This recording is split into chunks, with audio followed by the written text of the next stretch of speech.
چند گھڑیوں کے لیے رات کے ہاتھوں رہن رکھوا کر سب نڈھال تن سو گئے تھے۔ کلثوم کے تھکے ہوئے دل و دماغ نے بھی شاید کچھ ایسا ہی سوچ لیا تھا کہ اب آر یا پھر پار۔ مجید کے گھر سے آتی ڈھولک کی آواز اور اس کے سنگ شریر لڑکوں کے گیت اور کہکے خوشی کا ماحول تھا کہ ہر آواز میں سمائی خوشی ہر چہرے سے پھوٹتی دکھائی دے رہی تھی۔ سب انتظام ٹھیک ہے نا کلثوم کی ابا؟ سرخ گوٹے والے دوپٹے میں سغرا کا چہرہ خوشی کے مارے اناری رنگ ہوا جا رہا تھا۔ ایک بھرپور نگاہ اس کے مسکراتے چہرے پر ڈالتے ہوئے مجید نے اجلی پگ سر پر باندھی اور خود بھی مسکرایا تھا۔ ہاں ہاں سب کچھ ٹھیک ہے، فکر کی کوئی گل ہی نہیں۔ کتنے برسوں بعد مجید نے بھی آج نیا جوڑا پہنا تھا۔ وہ تو چھوٹی بڑی عید پر بھی پرانے جوڑے کو ہی دھو کر پہنتا اور عید کی نماز ادا کرتا۔ سغرا بہت بار نیا جوڑا بنانے کا کہہ چکی تھی اور وہ ہمیشہ کہتا، لو جی میں پیسے ضائع کی کرنا۔ تین تین بیٹیوں کو عزت سے رخصت کرنے کی ایسی فکر مجید کے دل کو لگی تھی کہ اپنا آپ بھول گیا تھا۔ وہ اپنی ذات پر کم سے کم خرچ کرتا، باقی سب سغرا کے حوالے کر دیتا۔ بیٹیوں کا تاج مجید کی زندگی کی اولین ترجیح بن گیا تھا۔ وہ خود روکھی سوکھی کھاتا، پرانے کپڑے دھو کر پہن لیتا، پھٹے کپڑے پر سغرا سے پیوند لگوا لیتا، ٹوٹی ہوئی جوتی وہ گاؤں کے گاما موچی سے ایک بار نہیں کئی بار سلوا چکا تھا۔ اور چھڑ دے اس کی جان مجیدے، گاما چھیڑ کر کہتا تو مجید نہیں چڑھتا تھا۔ شکر ہے ابا آج تو نے بھی نیا جوڑا اور نیا جوتا پہنا۔ نکی اور شمسی نے بھی باپ کو نئے جوڑے اور نئے جوتے میں دیکھ کر شکر کا کلمہ پڑھا تھا۔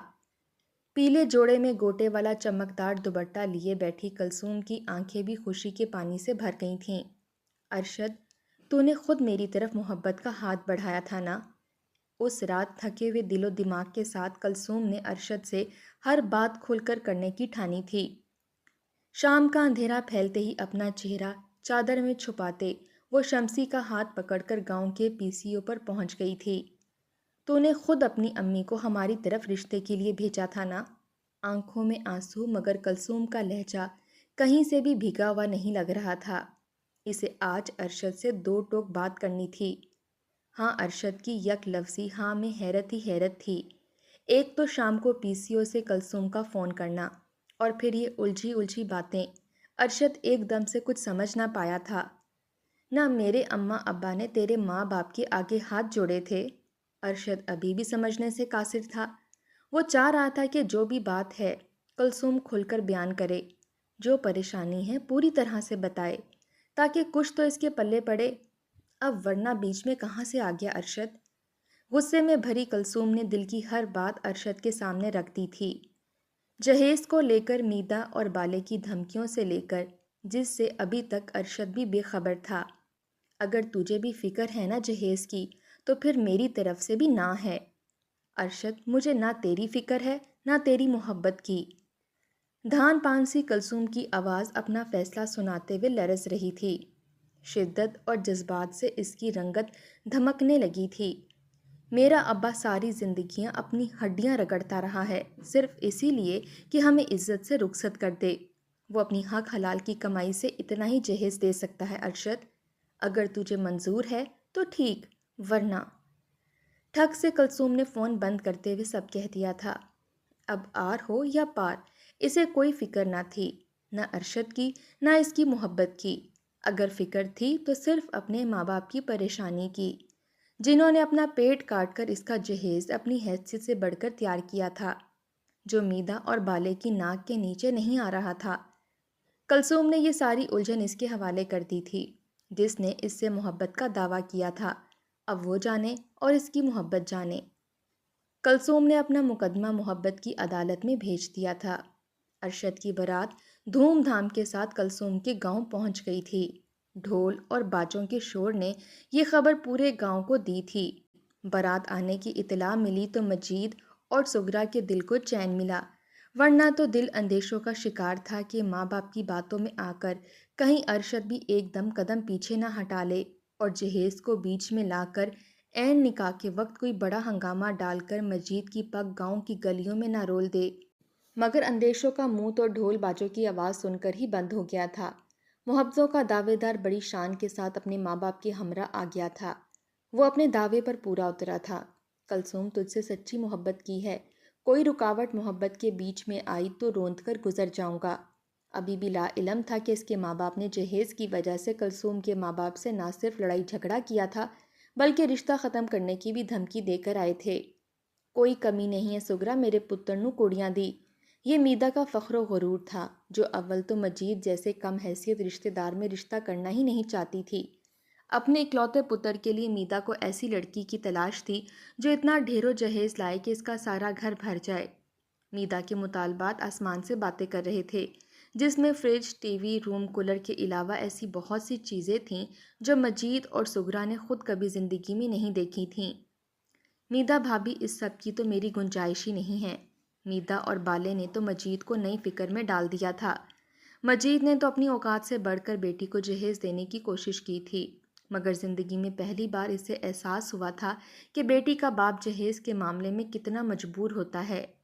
چند جوڑے، 2-4 رضائیاں تھیں اور برتن، سونے کی ہلکی سی لونگ کے ساتھ گلے کی زنجیر اور اس کے علاوہ ایک سونے کی انگوٹھی، بس یہی کچھ تھا جو وہ دے سکا تھا۔ میدا تو اتنا چٹکی بھر جہیز دیکھ کر تب سی گئی تھی۔ فٹے منہ، لعنت ہو ایسے جہیز پر۔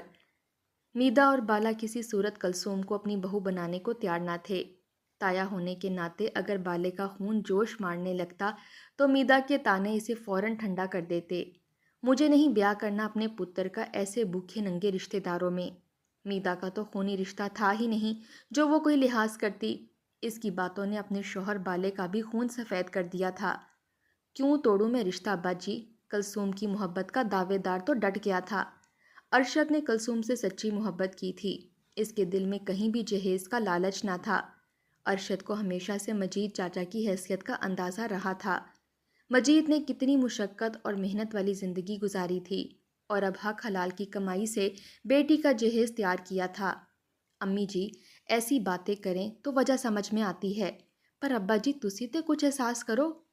ارشد کو باپ پر حیرت ہو رہی تھی کہ کیسے ان کا خون سفید ہو گیا ہے۔ نہ بھائی کی حیثیت کا خیال ہے اور نہ ہی اس کی پریشانی کا۔ ارشد اگر تیری یہی ضد ہے تو پھر تیرا ساڈے نال جینا مرنا ختم۔ میدا کے اکلوتے بیٹے کو یہ دھمکی گویا شطرنج کا آخری مہرہ تھا۔ میدا اور ارشد کے درمیان ٹھن گئی تھی، دونوں کے درمیان بات چیت بند ہو گئی تھی۔ میدا کسی صورت کلثوم کو لانے کے حق میں نہ تھی اور ارشد نے بھی کسی دوسری سے شادی نہ کرنے کی قسم کھائی تھی۔ ماں پتر کی کشیدگی نے بالے کو پریشان کر دیا تھا، خون نے جوش مارا اور بھائی کو بھائی کا خیال آ ہی گیا کہ اصل فساد کی جڑ جہیز ہے۔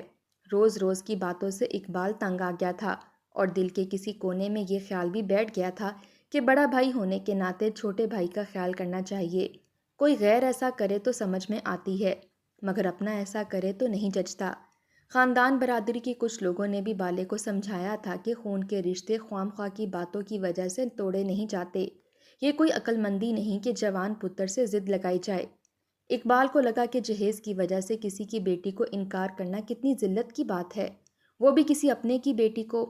سب کے کہنے پر اور اقبال کے سمجھانے پر میدا نے بیٹے کی ضد کے آگے ہتھیار تو ڈال دیے اور وہ بیٹے کی بارات لے کر تو آ گئی تھی، مگر مجید اور سگرا کو منہ کے بگڑے تاثرات دکھانے نہیں بھولی تھی۔ کھانے دا انتظام پورا ہے نا سگرا؟ میدا نے دل کی کھولن اب کسی نہ کسی طرح تو نکالنی تھی۔ میدا بھابھی سارا انتظام پورا ہے، فکر دی کوئی گل نہیں، سگرا نے مسکراتے ہوئے ہمیشہ کی طرح نرمی سے جواب دیا۔ وہ تو پہلے بھی میدا کی تلخ مزاجی کے باوجود دھیمی رہتی تھی، اب تو وہ بیٹی کی ساز تھی۔ اپنی حیثیت کے مطابق تو مجید نے کھانے کا اچھا انتظام کیا تھا، رب سونے نے بھی کھانے میں خوب برکت دی تھی۔ گاؤں کے ذمہ دار نے 2 بوریاں چاول اور گھی کے 2 کنستر بھجوائے تھے۔ مجید اس کی زمینوں پر ہل جو چلاتا تھا، ہم ککتے سوا۔ میدا نے سگرا کی خوش دلی پر دل ہی دل میں زہر نکالا تھا اور سر جھٹکتے ہوئے منہ دوسری طرف پھیر لیا تھا، مگر ہر بات کو نظر انداز کر کے مجید اور سگرا کے دل کو یہی اطمینان بہت تھا کہ بیٹی کو عزت سے رخصت کر رہے ہیں اور اپنی حیثیت کے مطابق جو دے سکتے تھے وہ تاج یا جہیز بھی بیٹی کو دیا تھا، بیٹی کو خالی ہاتھ رخصت نہیں کیا تھا۔